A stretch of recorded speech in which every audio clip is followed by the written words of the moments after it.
continuamos con estos estudios. En esta oportunidad veremos la primera industria bíblica, cuando el arca se convirtió en empresa. Aunque fue un solo hombre obedeciendo a Elohim, una multitud de manos hizo tangible su fe, convirtiéndose en la primera industria bíblica. Estimados estudiantes, los que ya me conocen saben que siempre intento traer a la realidad tangible las narraciones bíblicas. Procuro despejar el velo de misticismo religioso en que han sido envueltas y transmitidas, un velo que suele excluir las preguntas esenciales. ¿Cómo? ¿Cuándo? ¿Dónde? ¿Y por qué? Solo se pide escuchar y aceptar. Ante ese método dogmático siempre me he revelado, y gracias a ello he podido mirar las Escrituras con otros ojos, más apegados a la realidad. Es esta misma óptica la que he tratado de enseñar. En esta oportunidad, nos trasladaremos a los valles del Ararat, entre bosques de ciprés y pozos de brea, allí donde comenzó una obra que convirtió la fe en trabajo, y nos dejó un ejemplo de tenacidad. Una acción que nos dice hoy: creer no basta. Estamos hablando de Noé, un hombre que obedeció a Elohim no solo con el pensamiento, sino con acciones de proporciones monumentales. Lugar geográfico posible de esta construcción. Ciertamente no existe evidencia arqueológica contundente que señale el lugar exacto donde se levantó el arca. Sin embargo, podemos especular con fundamentos si tomamos en cuenta los materiales requeridos para su construcción, y el marco histórico de la Edad del Bronce temprano. En Bereshit, Génesis 6:14, nos dice: «Hazte un arca de madera de ciprés, y harás compartimentos al arca, y la calafatearás con brea por dentro y por fuera». Tenemos dos materiales importantes de cual podemos atar pistas. 1. Madera de ciprés. 2. Brea.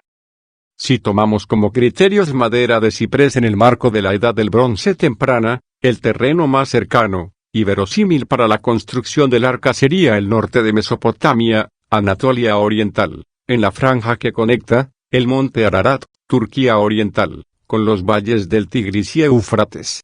De la población temprana cercana al Edén, ya hemos hablado en el tema. ¿Qué edad tiene el hombre moderno sobre la tierra? Favor revisar. La materia prima más importante para la construcción del arca es la madera de ciprés común, Cupressus sempervirens. Es nativo de la región del Mediterráneo Oriental y Oriente Medio, y su presencia está confirmada en Anatolia, la actual Turquía, desde la antigüedad. Es muy probable que existiera en la zona durante la Edad del Bronce, aproximadamente 3100 a 2100 a.C., o mucho antes, como lo hemos estudiado en el estudio anterior. De hecho, el rango nativo natural del ciprés común abarca el Mediterráneo Oriental, incluyendo el sur de Turquía, Cilicia, Chipre, Siria, Líbano, Israel, Jordania, y se extiende hacia Irán. Además, el ciprés fue una especie arbórea importante incluso en la Edad del Bronce. Se han encontrado restos de madera de Cupressus sempervirens en contextos arqueológicos prehistóricos, Neolítico y Bronce, en el Levante, Israel, Líbano, lo que demuestra su presencia y uso en la antigüedad. Siguiente punto: pozos de brea. Existen filtraciones naturales de asfalto, brea o betún, en el sureste de Anatolia, en la región que forma el norte de Mesopotamia, específicamente en la cuenca alta de los ríos Tigris y Éufrates.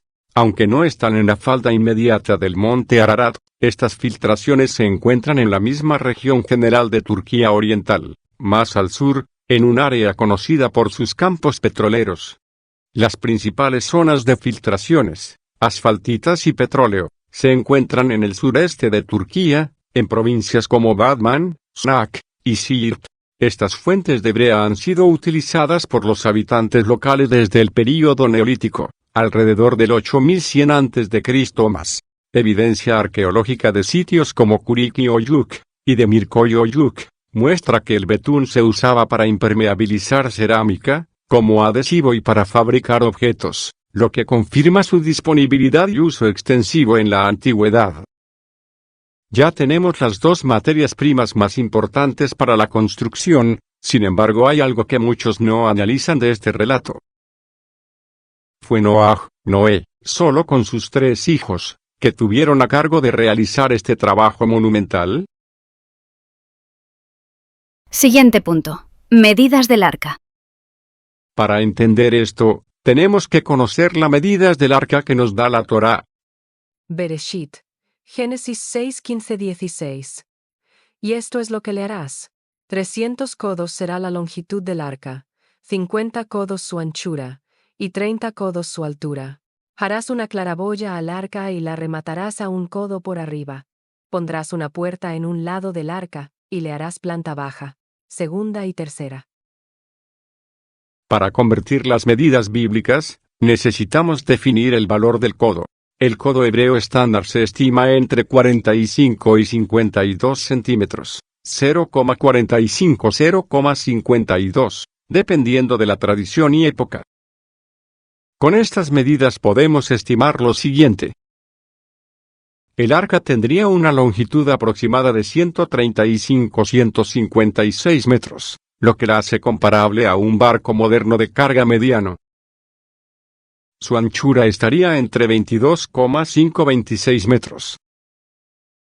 La altura alcanzaría entre 13,5-15,6 metros, con 3 niveles internos, planta baja, segunda y tercera. En términos modernos, sería una estructura de gran escala, más cercana a un almacén flotante que a un navío estilizado. En el presente gráfico se exhibe una representación gráfica que permite obtener una aproximación a la idea en cuestión.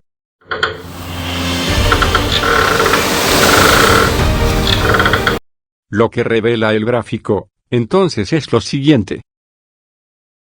Arca de Noé, aproximadamente 145 metros de largo, por 24 metros de ancho. Barco moderno de carga, 200 metros de largo por 32 metros de ancho. Campo de fútbol estándar, 105 metros de largo, por 68 metros de ancho. ¿Qué interpretación pedagógica le damos? El arca era más larga que un campo de fútbol, aunque mucho más estrecha.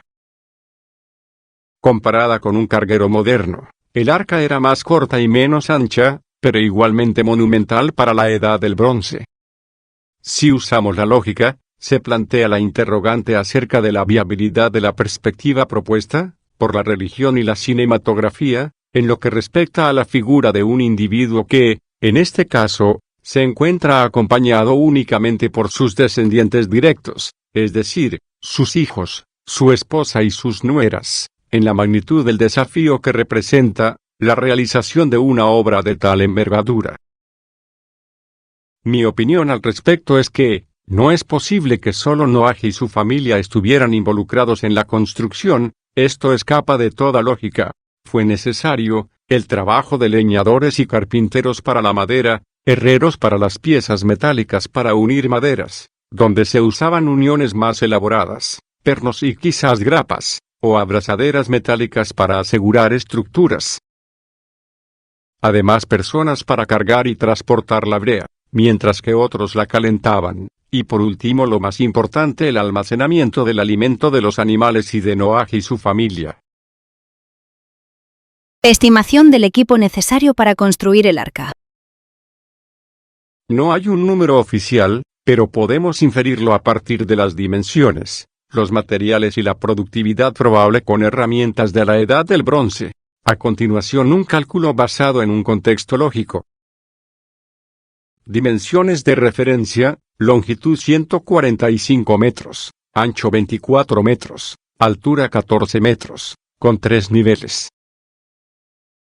Volumen de madera trabajada, pared, fondo, techumbre y 3 cubiertas con espesor promedio de 0,1 metros, más refuerzos internos. Estimación agregada: más o menos 2.100 a 3.200 metros cúbicos de madera, incluye planking, vigas, mamparos, refuerzos. Productividad con herramientas de bronce, tallado, ajuste y ensamblaje de más o menos 0,03 a 0,06 metros cúbicos por trabajador por día, muy por debajo de productividades medievales por la menor dureza y filo del bronce. bitumen, brea, extracción, calentamiento y aplicación industrial en interiores y exteriores. Logística y alimentación, tala, acarreo, almacenamiento de grano, heno, agua, sal, y provisiones humanas. Basados en estas propuestas podemos desarrollar el siguiente cuadro. Estos rangos lo asumen la inteligencia artificial, es un trabajo continuo con rotación estacional, más tala en otoño-invierno, más ensamblaje en primavera-verano. El escenario de 5 o 10 años refleja mejor la tecnología y ritmos antiguos. Desglose funcional del equipo. Carpintería y ensamblaje. Tarea: corte fino, escuadría, curvado o ajuste, ensamblaje de costillas, vigas y cubiertas. Equipo: maestros carpinteros, oficiales y aprendices. Rango razonable: 18-120 según el horizonte temporal. Brea o bitumen, impermeabilización. Tarea: extracción, pozos o yacimientos, refinado, o caliente, aplicación interior y exterior. Equipo: calafates, fogoneros, cargadores. Rango: 10-40. Tala y acarreo. Tarea: selección de ciprés, derribo, troceado, transporte con trineos, rodillos o animales. Equipo: leñadores, carreteros, arrieros. Rango: 15-80. Logística y alimentos. Tarea: almacenamiento de grano, o heno, agua y sal, gestión de herramientas, mantenimiento, cocina. Equipo: almacenistas, cocineros, aguadores, mantenedores. Rango: 12-60.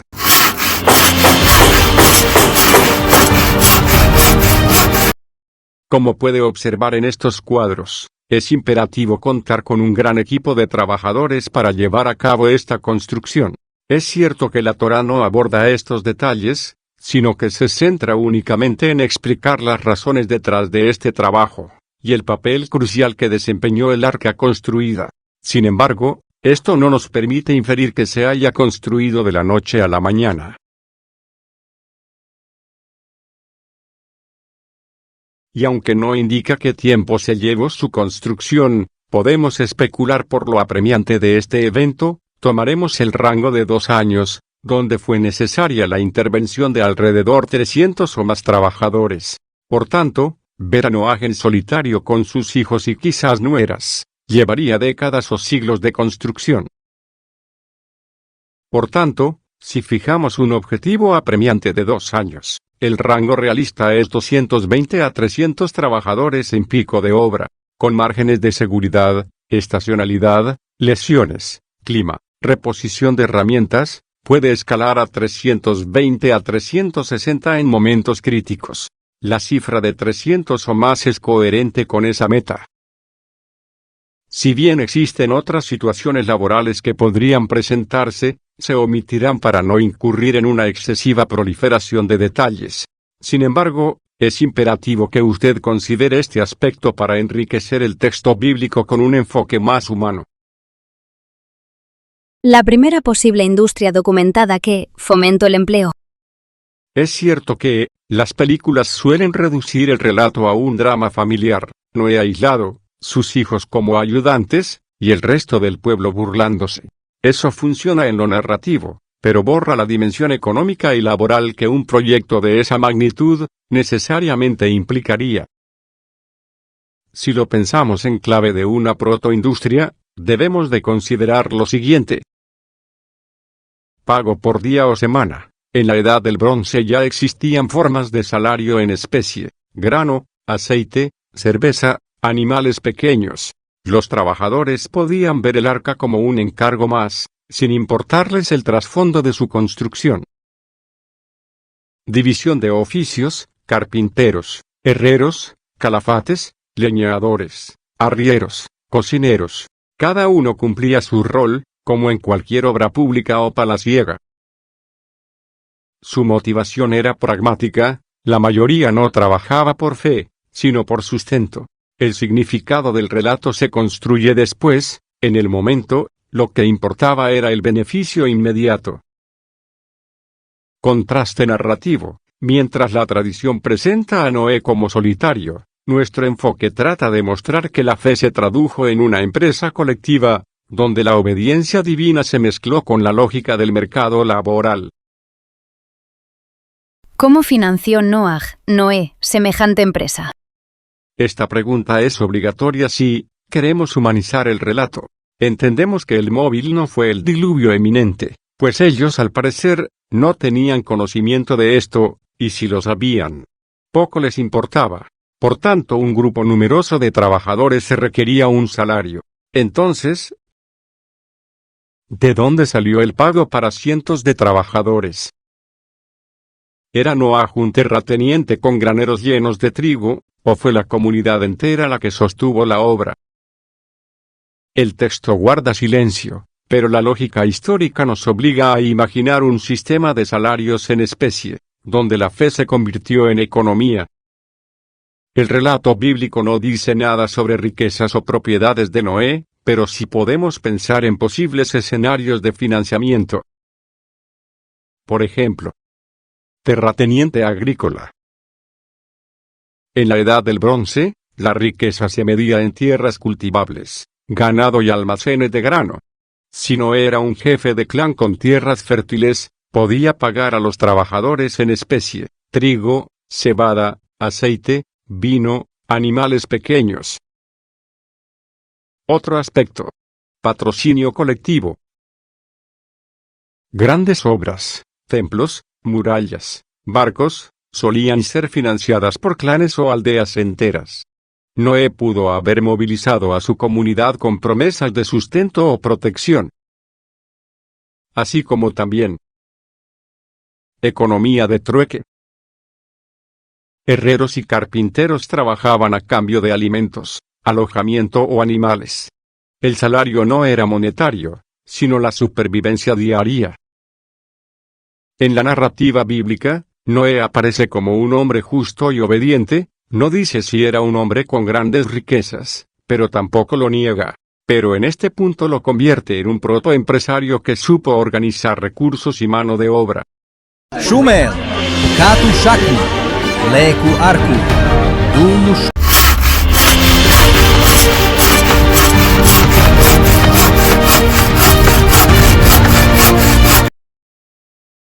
Otros escenarios a considerar. Otros escenarios posibles. Jefe de clan con arcas de grano y ganado. En sociedades tribales de la Edad del Bronce, el líder administraba los excedentes agrícolas y ganaderos. Noé pudo haber tenido graneros, rebaños y depósitos de aceite, o vino que funcionaban como impuestos internos del clan. Así, disponía de recursos para pagar en especie a los trabajadores. Noaj, gobernante local o caudillo. Aunque no era faraón, pudo ejercer autoridad sobre un grupo amplio de familias. Su poder no era estatal, sino patriarcal, el clan obedecía y aportaba trabajo a cambio de protección y sustento. Economía redistributiva. En Mesopotamia y Anatolia, los líderes organizaban obras colectivas, canales, murallas, templos, mediante redistribución de alimentos. El arca pudo funcionar igual, un proyecto comunitario sostenido por depósitos de grano y brea administrados por Noé. Si el faraón levantó pirámides con pan y cerveza gracias a los impuestos, ¿no sería Noaj un jefe de clan con graneros y rebaños, suficientes para sostener la primera industria bíblica? El silencio del texto abre la posibilidad de que la obediencia a Elohim se tradujo en una economía redistributiva, donde la fe se convirtió en salario. Hasta aquí, con este ensayo, que busca humanizar la historia bíblica, pero como siempre les digo, saque usted sus propias conclusiones, porque la última palabra la tiene usted. Yeshua HaMashiach Hai. tu canal de estudio de las raíces hebreas. Saludos a todos. Shalom. Rosh Elishanoda, miembro de la comunidad nexarita Aniami.